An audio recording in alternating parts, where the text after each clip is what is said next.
आज हम जिस शख्स के बारे में बात करने वाले हैं, उनका नाम टीवी जगत में खूब अदब और सम्मान से लिया जाता है। क्योंकि रवीश कुमार एक ऐसा नाम है जो अपना काम पूरी ईमानदारी, सच्ची पत्रकारिता और निस्वार्थ भाव से निष्पक्षता के साथ करते हैं। कौन है रवीश कुमार, इनके बारे में जानकारी। रवीश कुमार ऐसा नाम है जो पत्रकारिता नाम सुनते ही आपके दिमाग में सबसे पहले आता है, क्योंकि जिस ईमानदारी और निडरता से अपनी पत्रकारिता में वे देश के उन मुद्दों को उठाते हैं और देश के सामने लाते हैं, ऐसा कोई और पत्रकार या टीवी न्यूज़ चैनल नहीं कर पाता है। इनकी ईमानदारी और बेबाकी से बोलने और नहीं डरने के जज्बे के आगे बड़े बड़े नेता, सरकार या प्रशासन भाग खड़े होते हैं। तो शुरू करते हैं रवीश कुमार की स्टाइल में आज की बायोग्राफी। नमस्कार, मैं रवीश कुमार की रिपोर्ट लेके आया हूं आपके सामने। उम्मीद करता हूं कि आप इसको पढ़ने के बाद अपनी तरफ से निष्पक्ष और ईमानदारी से जीवन जीने के लिए अग्रसर रहोगे। शैक्षणिक योग्यता। रवीश कुमार की शुरुआती शिक्षा लॉयलो हाई स्कूल पटना में हुई। उसके बाद आगे की पढ़ाई के लिए वो दिल्ली आ गए। दिल्ली में उन्होंने देशबंधु कॉलेज से ग्रेजुएशन किया। वो यूपीएससी सिविल सेवा परीक्षा पास करने के लिए भी पढ़े पर पास नहीं कर पाए। इन्होंने Indian institute of mass communication से हिंदी पत्रकारिता में पोस्ट ग्रेजुएशन किया। वैवाहिक जानकारी। रवीश कुमार जब एम.फिल कर रहे थे, तब उनकी मुलाकात दिल्ली के इंद्रप्रस्थ कॉलेज में पढ़ने वाली नैना दासगुप्ता से हुई। फिर धीरे धीरे इनकी दोस्ती प्यार में बदल गई। नैना के साथ रवीश कुमार ने काफी कुछ सीखा। सबसे महत्वपूर्ण ये रहा कि नैना ने रवीश को बुक पढ़ने की आदत सिखाई। यह दोनों साथ में पूरी दिल्ली घूमे। यह वह दौर था जब रवीश के पास कुछ खास पैसे नहीं होते थे, इसलिए ये दोनों ज्यादातर लॉन्ग वॉक पर जाते या छोटे मोटे कॉफी हाउस चले जाते थे। 7 साल तक एक दूसरे को डेट करने के बाद जब रवीश कुमार ने अपने घर वालों को नैना दासगुप्ता से शादी करने के बारे में बताया तो इनके घर वाले नहीं माने।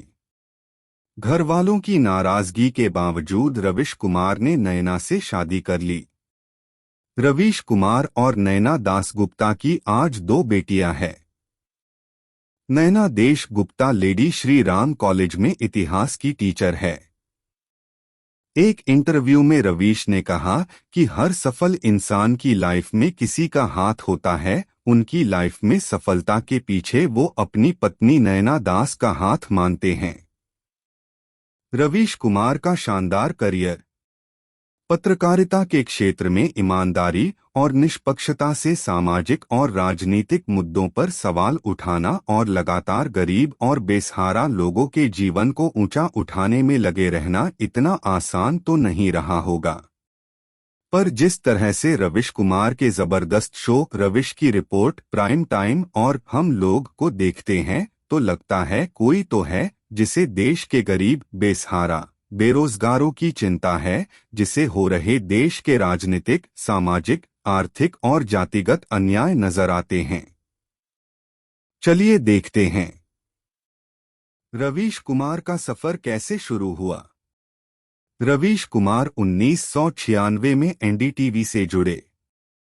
आपको यह जानकर बहुत आश्चर्य होगा कि एनडीटीवी में पहली नौकरी के रूप में रवीश कुमार को अपने ऑफिस में जो चिट्ठी आती थी वह उनको अलग करने का काम करते थे। साथ में चिट्ठी को पढ़ते रहते थे तो वहां से उनको खूब सारी महत्वपूर्ण चीजों की जानकारी हुई।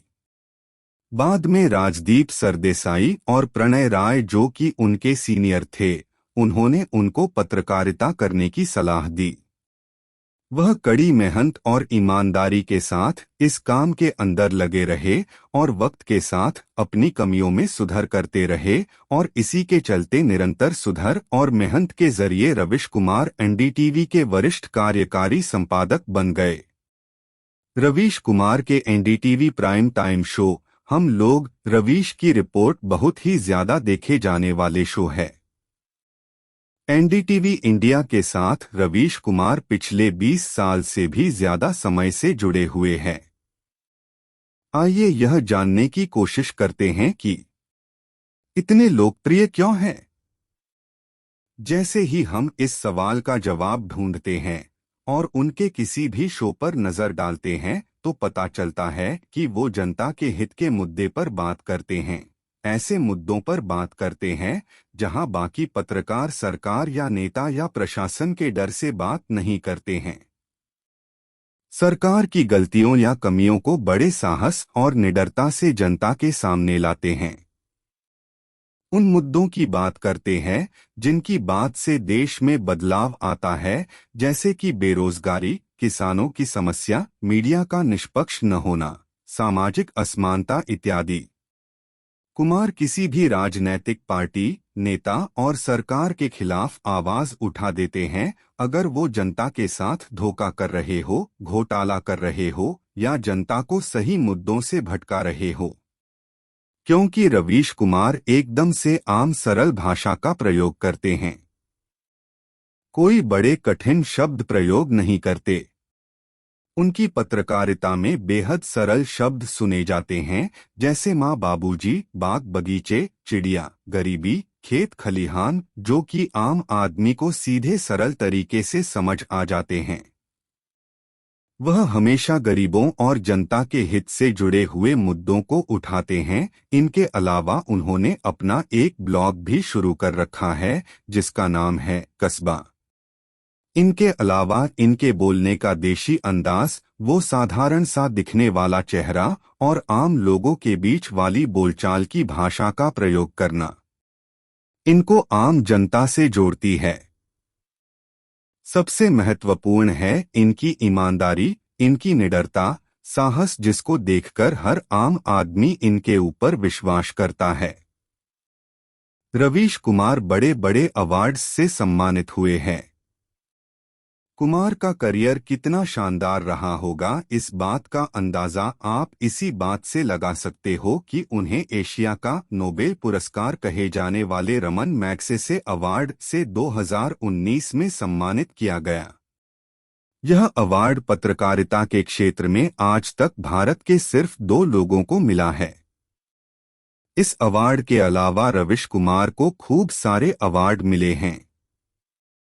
चलिए बात करते हैं और कौन कौन से अवार्ड मिले हैं रवीश कुमार। 2010 में उन्हें राष्ट्रपति के हाथों गणेश शंकर छात्र पुरस्कार मिला।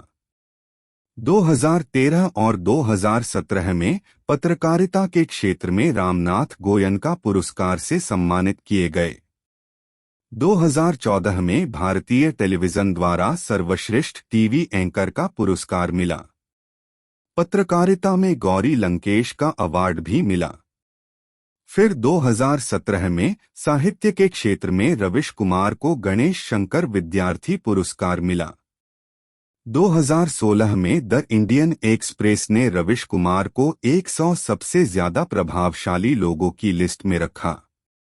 मुंबई प्रेस क्लब की तरफ से जर्नलिस्ट ऑफ द ईयर का अवार्ड भी जीत चुके हैं रवीश कुमार। रवीश कुमार है देश के हीरो। जहां पर देश में ज्यादातर टीवी चैनल और मीडिया की खुले तौर पर बुराई की जाती है, वही रवीश कुमार जैसे कुछ ईमानदार लोगों की वजह से अब भी लोग मीडिया पर भरोसा करते हैं। अपनी शानदार समझ भरी बहस और जनता के असली मुद्दे उठाने के लिए वो काफी सराहे जाते हैं। अगर हिंदी पत्रकारिता की बात की जाए तो वे बिना किसी संदेह के भारत के सबसे बड़े और चहेते पत्रकार हैं।